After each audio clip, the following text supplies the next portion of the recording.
um canal nasceu para interagir com cristãos, com foco na graça divina.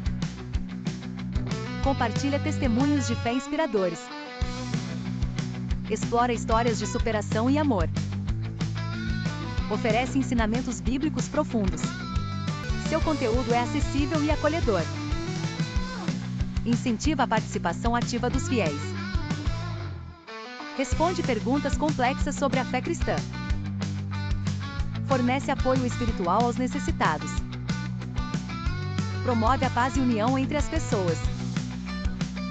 Convida todos a experimentarem a graça de Deus. Fortalece a espiritualidade dos espectadores. Traz esperança para tempos difíceis. Inspira mudanças positivas na vida das pessoas.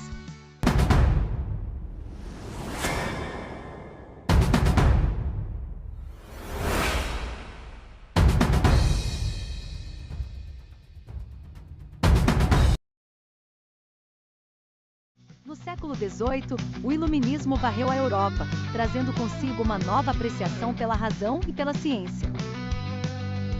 Este movimento intelectual começou a desafiar muitas das ideias tradicionais, incluindo aquelas enraizadas na fé cristã. Filósofos como Voltaire e Rousseau criticaram instituições religiosas e fomentaram a ideia de que a razão deveria ser a guia principal da humanidade. Neste contexto, o liberalismo cristão surgiu como uma resposta às mudanças culturais. Essa corrente defendia uma interpretação mais crítica e individual das Escrituras, afirmando que os textos sagrados poderiam ser lidos através da lente da razão e da experiência pessoal.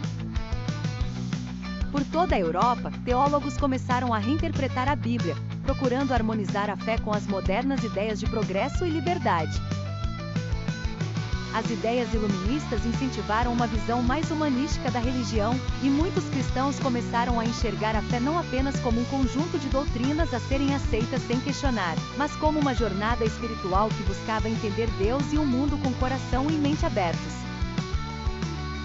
A influência do iluminismo culminou em um enfraquecimento do poder absoluto das igrejas tradicionais, dando espaço ao pensamento crítico e à reforma religiosa. Em meio a isso, o liberalismo cristão permitiu uma maior liberdade acadêmica para que teólogos explorassem as Escrituras com uma nova perspectiva. Este movimento finalmente levou à aceitação de diferentes interpretações das Escrituras, promovendo uma fé mais pessoal e menos dogmática. A história do liberalismo cristão destaca a importância de manter uma fé viva e questionadora, que busca compreender as verdades divinas através tanto da razão quanto da revelação, lembrando que o conhecimento de Deus é o fundamento da sabedoria. Era o início do século XIX e as ideias liberais começavam a ganhar espaço no continente europeu e nas Américas. Muitos viam essas ideias como um sopro de modernidade necessário para as sociedades da época. No entanto, nem todos estavam de acordo sobre o lugar dessas ideias no ambiente eclesiástico e espiritual. A Igreja Presbiteriana dos Estados Unidos é um exemplo do conflito que nasceu dessa transição. Quando algumas congregações começaram a abraçar o liberalismo teológico, surgiram tensões profundas dentro da denominação. Os defensores do liberalismo procuravam reinterpretar certos dogmas e práticas à luz do pensamento moderno, enfatizando mais a razão e a experiência individual do que a autoridade tradicional das Escrituras. Com o tempo, as diferenças teológicas começaram a causar divisões no seio das comunidades. Congregações inteiras se viram separadas, com muitos membros deixando as igrejas que optaram por uma linha mais liberal. Essa divisão não só enfraqueceu a coesão espiritual dessas congregações, mas também afetou negativamente seu crescimento e influência. Na Europa, o cenário não foi muito diferente. Muitas igrejas que adotaram o liberalismo acabaram enfrentando um êxodo de fiéis, o eventual fechamento de templos, principalmente em uma época em que a fé cristã estava sendo desafiada por avanços científicos e filosóficos. O que podemos aprender com essa parte da história é a importância de um equilíbrio entre tradição e inovação, a manutenção de fundamentos sólidos da fé enquanto se busca dialogar com o mundo moderno. Isso nos lembra das palavras de Paulo em 2 Timóteo 4:3, pois virá o tempo em que não suportarão a sã doutrina, mas, tendo grande desejo de ouvir coisas agradáveis, ajuntarão para si mestres conforme os seus próprios desejos. Ficamos alertas e continuar a buscar a verdade através das Escrituras pode ser o caminho para conservar a fé viva e relevante. Era uma vez na cidade de Antioquia, nos primeiros séculos do cristianismo, um jovem chamado Simeão. Ele era um ávido seguidor dos ensinamentos de Jesus e gostava de estudar a palavra com zelo. Mas certo dia, ele encontrou um grupo que parecia seguir um caminho muito diferente. Esse grupo dizia ser cristão, mas negava muitos dos milagres narrados pelos evangelhos. Um de seus líderes, um homem sábio chamado Félix, explicava que não acreditavam na divindade de Jesus. Para eles, Jesus era apenas um excelente mestre moral, alguém a ser imitado, mas não adorado como Filho de Deus. Simeão, intrigado, decidiu se aproximar e ouviu as discussões do grupo. Eles argumentavam que a Bíblia não deveria ser lida de forma literal, mas sim como uma coleção de mitos e histórias interessantes. A interpretação deve ser flexível, diziam eles, adequando-se à razão e entendimento de cada um. No início, Simeão ficou atraído pelo intelecto brilhante de Félix e a forma eloquente com que apresentava suas ideias. Porém, ao participar de seus encontros, ele notou que algo essencial estava faltando. Embora falassem muito sobre amor e justiça, palavras como pecado, arrependimento e salvação raramente eram mencionadas. Após um longo debate, Simeão sentiu a necessidade de orar e pedir sabedoria ao Senhor. Em oração profunda, ele recordou as palavras de Paulo em 1 Coríntios 1:18, porque a palavra da cruz é loucura para os que estão perecendo, mas para nós, que estamos sendo salvos, é o poder de Deus. Compreendeu que havia uma diferença crucial entre a filosofia que Félix pregava e o evangelho verdadeiro. Era a cruz, a centralidade do sacrifício de Cristo, do arrependimento e da redenção.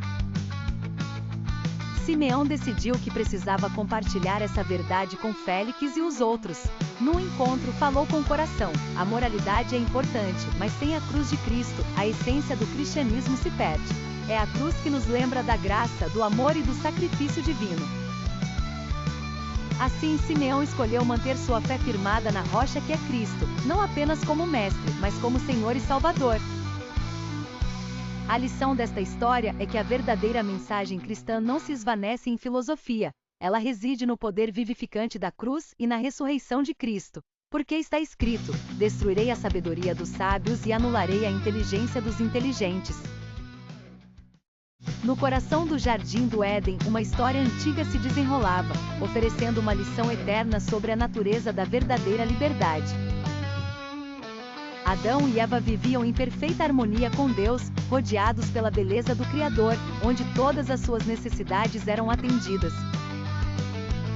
Entretanto, no centro do jardim, estava a árvore do conhecimento do bem e do mal, cuja fruta eles foram advertidos a não comer. A serpente, astuta e cheia de astúcia, aproximou-se de Eva.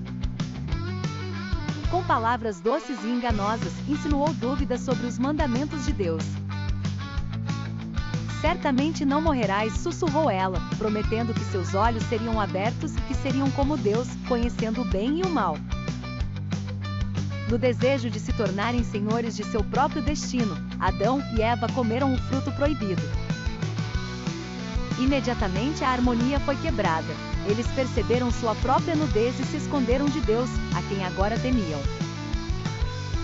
Essa antiga transgressão ensinou à humanidade uma verdade crucial: a verdadeira liberdade não vem da ausência de limites divinos, mas da presença de Deus em nossas vidas.